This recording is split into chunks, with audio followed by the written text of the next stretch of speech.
Coaching centre नहीं बना, तो कोचिंग सेंटर बनाने के वजह से वीडियो मेरी बन नहीं पाई।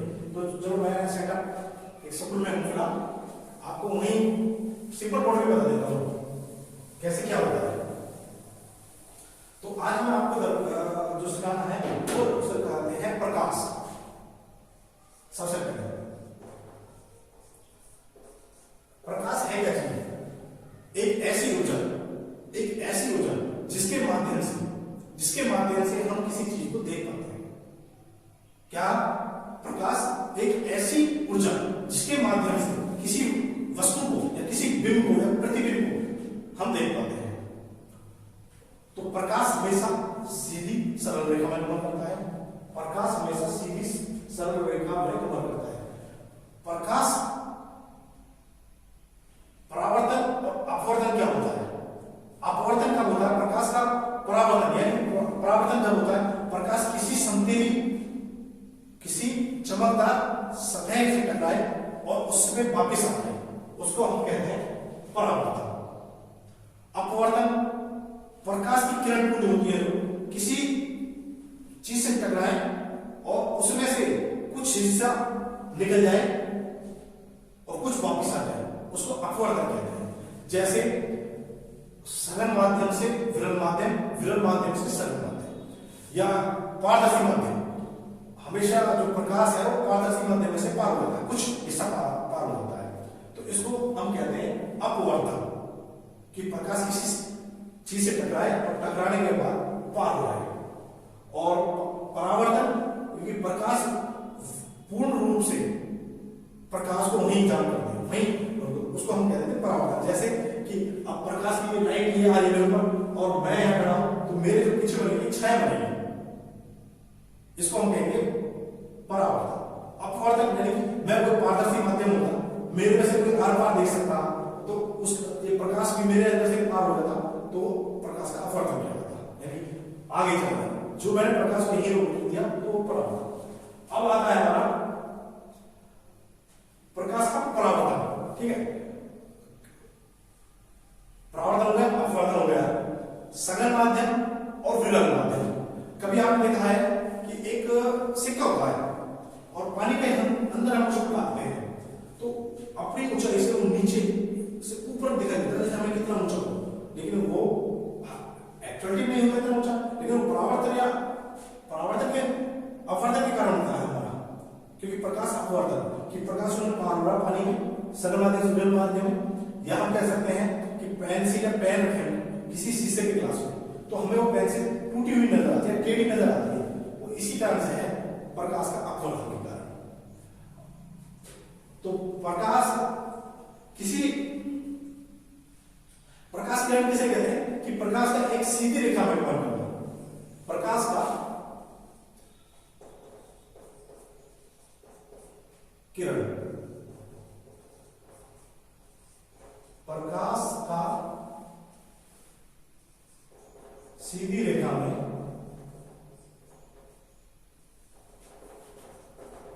गमन करना, यानी एक कोई प्रकाश इस तरह से और वो सीधी रेखा में गमन कर रहा है, तो प्रकाश पुंज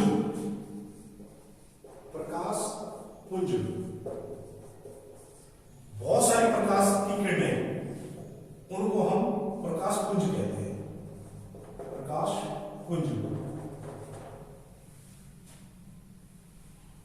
अब इसमें होता है गोलीय दर्पण। गोलीय दर्पण यानी कोई भी चीज गोल या ऐसे हो या ऐसे हो, तो उसको गोलीय दर्पण कहते हैं। अब गोलीय दर्पण में क्या होता है? अवतल दर्पण और उत्तल दर्पण। उत्तल दर्पण या लेंस। तो उत्तल पता है आपको सभी को, छठी सातवीं आठवीं से पढ़ते आ रहे हैं वैसे, चलो मैं बता देता हूं। उत्तल दर्पण या लेंस जिसकी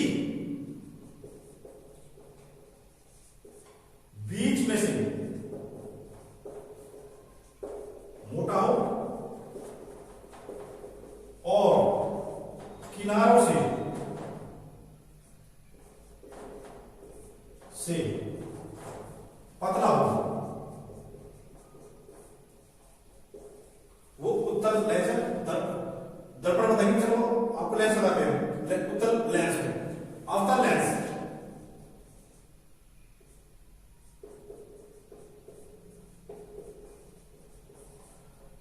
अवतल लेंस ऐसे होता है, बीच से पतला, बीच से पतला और किनारों से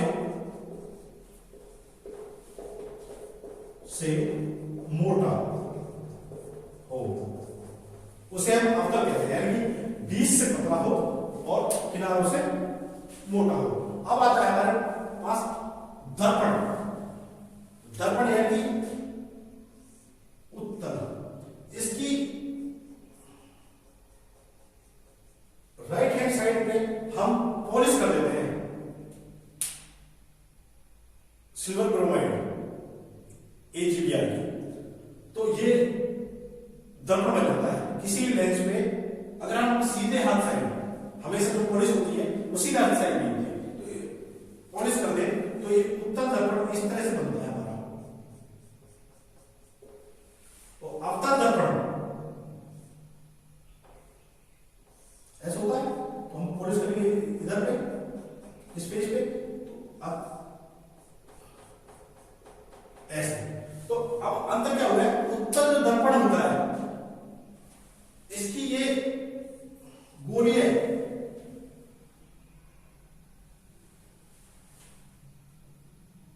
क्या बोलते हैं उसको, सॉरी, परावर्तक से गोली है, परावर्तक। तो अंदर धसा होता है अंदर, और जबकि अवतल में पूरा हुआ होता है बाहर, गोली परावर्तक। इसमें अंदर धसा होता है, इसमें बाहर निकला होता है। उत्तल दर्पण का सूत्र होता है, उत्तल दर्पण 1/f is equal to 1/v 1/u। अवतल का, सॉरी, दर्पण सूत्र 1/f is equal to, उत्तरीय अवतल कोई भी हो, दर्पण सूत्र होता है, दर्पण सूत्र होता है। और लेंस सूत्र होता है, लेंस में 1/f is equal to 1/v minus 1/u। इन्हीं को हमारा डिपेंड करता है कि हमारा सवाल है जो लेंस, क्योंकि इसमें ज्यादातर यही सवाल होते हैं, उत्तल दर्पण क्या होता है, अवतल दर्पण क्या होता है, उत्तल दर्पण की प्रतिबिंब कैसे बनेगी, फोकस दूरी कहां होगी। तो सबसे पहले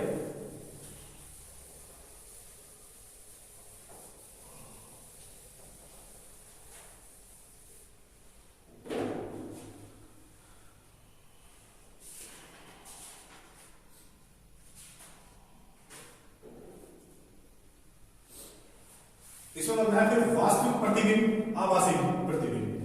वास्तविक प्रतिबिंब जिसको हम देख सकते हैं वो वास्तविक प्रतिबिंब है, यानी कि उसकी छाया। आभासी प्रतिबिंब की हम एक बार पूरे की साइड खड़े होते हैं, हमारे दो परसेंट बनते हैं, एक तो वास्तविक बन गया, एक आभासी, मतलब दिख रही है किसी, वो आभासी होती है, मतलब से आभास किया जा सकता है, वो आभास प्रतिबिंब होती है। अब दर्पण, ये दर्पण है हमारा उत्तल, जो ये इसके फोकस केंद्र है, फोकस केंद्र जो इसका चित्र बनता है वो यहां बनता है, उल्टा और वास्तु। ये वस्तु होती है, कोई भी वस्तु लेते हैं तो ये दूरी होती है, ये एफ है, ये केंद्र इसका सी फोकस, ये जो होता है ये होता है यू हमारा, यानी कि वस्तु की दूरी, कि वस्तु कितनी दूरी पर है। ये हमारा वी होता है, जो हमारा होता है प्रतिबिंब की दूरी, प्रतिबिंब की दूरी। और ये होती है वस्तु की हाइट, जो प्रतिबिंब की हाइट, प्रतिबिंब की ऊंचाई। ये होते हैं जो हमारी एच, वस्तु की ऊंचाई, इसको मानते हैं एच डैश। फोकस हो गया, केंद्रक हो गया, वक्र, जो ये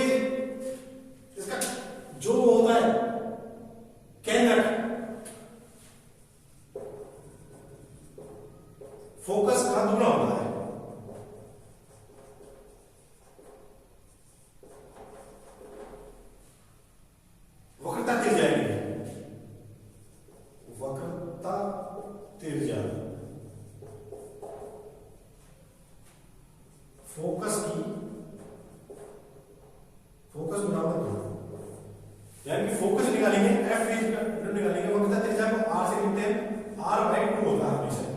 कई बार कहीं सवाल में वक्त त्रिज्या दे देते हैं, कहीं फोकस दे देते हैं, तो ये हमारी ये कंडीशन होगी।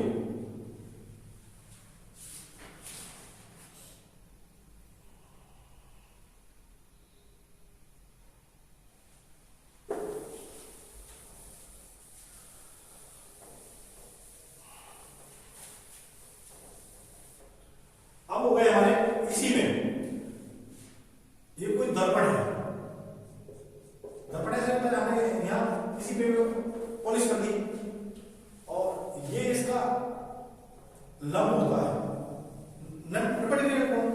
जो हमारी कोई किरण यहां से हमें टकराई, इसको इस पेज को यहां टकराई, यहां से वापस हो जाती है, तो ये आई कोण बनेगा, ये आर कोण बनेगा। तो परावर्तन की मैंने पहले बताया, परावर्तन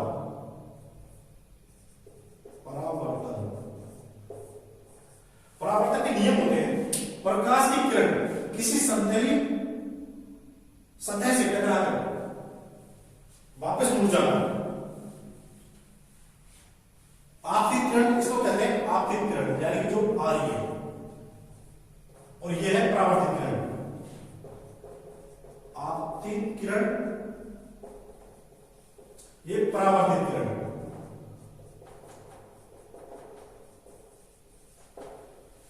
आपतित किरण जो आ रही है और परावर्तित किरण ये होता है अभिलंब, जो 90 डिग्री का अभिलंब, यानी कि गणित में हम कहते हैं लंब, लंब हमेशा 90 डिग्री का होता है, लंब यानी बीच में।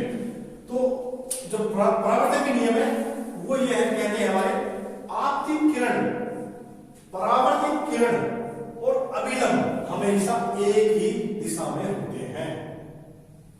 सबसे पहले नियम परावर्तन का नियम है, आपतित किरण, परावर्तित किरण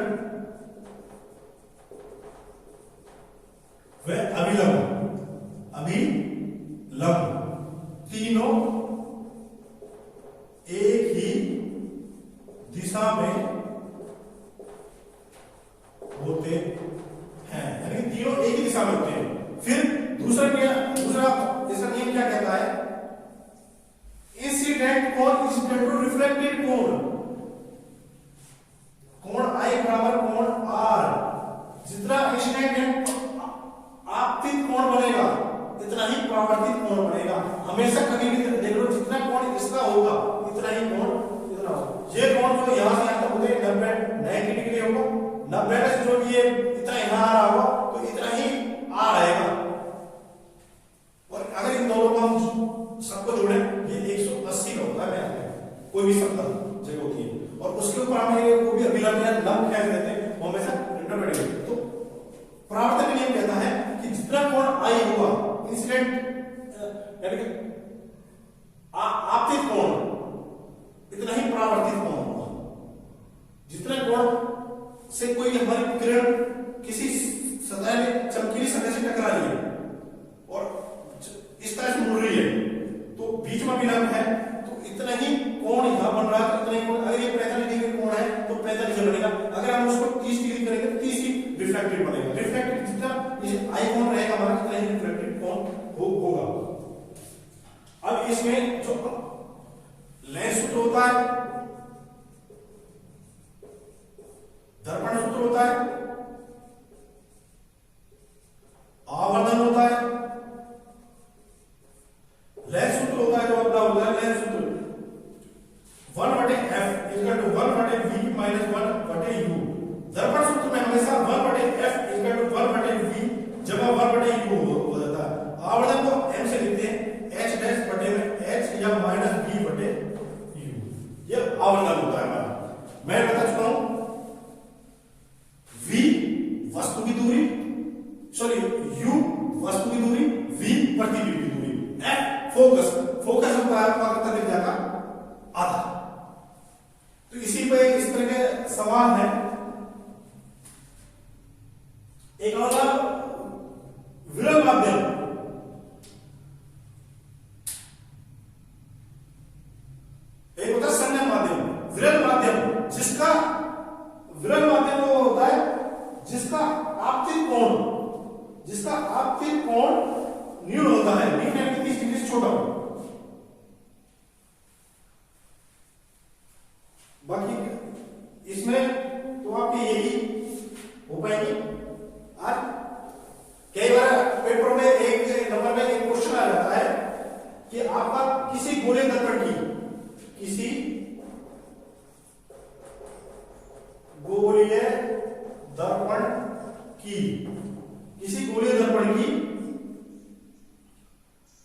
वक्रता त्रिज्या,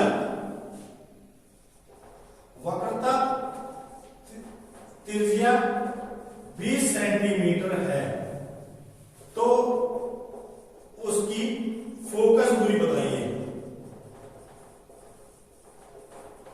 वक्रता त्रिज्या मैंने बताया था आर बराबर 20 सेंटीमीटर। एफ होता है जो R/2 यानी कि 20/2 10 सेंटीमीटर। ये एक नंबर में पेपरों में आ चुका है सवाल। जो लेंस की एक नंबर में याद रखना है, लेंस की क्षमता को हम किससे मापते हैं? लेंस की क्षमता को हम हमेशा डाईऑप्टर में मापते हैं, जिसको डाईऑप्टर लिखते हैं डी। लेंस की क्षमता नाम है। बाकी इसमें न्यूमेरिकल है तो उत्तल दर्पण, अवतल दर्पण, उत्तल लेंस, अवतल लेंस वो वाले। मैंने बताया बार बार यही बता रहा हूं, सवालों में कुछ नहीं है, बस आपको उत्तल और अवतल ये ध्यान रखना है। उत्तल में आपका बस u माइनस में होगा, v प्लस में होगा, f प्लस में होगा और h आपका बताइए प्लस में होता है। तो इसमें uv माइनस में, vv माइनस में, fv माइनस में और hs जो आएगा वो प्लस माइनस कुछ अवश्य कैसे भी हो सकता है। बस ये ध्यान करो, कोई भी न्यूमेरिकल ऐसा नहीं है